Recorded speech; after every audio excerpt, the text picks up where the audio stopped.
السلام علیکم ورحمۃ اللہ وبرکاتہ۔ پیارے مسلمان بہن بھائیوں، کیسے ہیں آپ سب؟ پیارے آقا علیہ الصلاۃ والسلام کی حدیث مبارکہ سماعت فرمائیں۔ جزاک اللہ۔ بسم اللہ الرحمن الرحیم۔ حضرت ابو ہریرہ رضی اللہ تعالیٰ عنہ سے مروی ہے کہ ایک مرتبہ ایک دیہاتی مسجد نبوی میں آیا، 2 رکعتیں پڑھی اور یہ دعا کرنے لگا کہ اے اللہ، مجھ پر اور محمد پر رحم فرما اور اس میں کسی کو ہمارے ساتھ شامل نہ فرما۔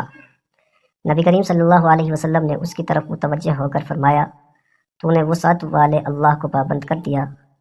تھوڑی ہی دیر گزری تھی کہ اس دیہاتی نے مسجد میں پیشاب کرنا شروع کر دیا۔ لوگ جلدی سے اس کی طرف دوڑے۔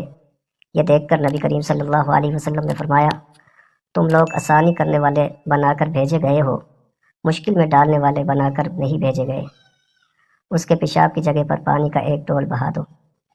حضرت ابو ہریرہ رضی اللہ تعالیٰ عنہ سے مروی ہے کہ نبی کریم صلی اللہ علیہ وسلم نے صحابہ کرام سے دریافت فرمایا کہ تم لوگ جانتے ہو کہ غیبت کیا ہے؟ صحابہ کرام نے عرض کیا، اللہ اور اس کے رسول ہی جانتے ہیں۔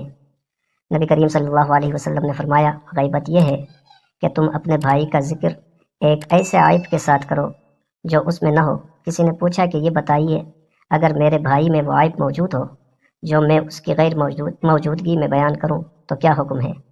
نبی کریم صلی اللہ علیہ وسلم نے فرمایا، اگر تمہارا بیان کیا ہوا عیب اس میں موجود ہو تو تم نے اس کی غیبت کی، اگر تمہارا بیان کیا ہوا عیب اس میں موجود نہ ہو تو تم نے اس پر بہتان باندھا۔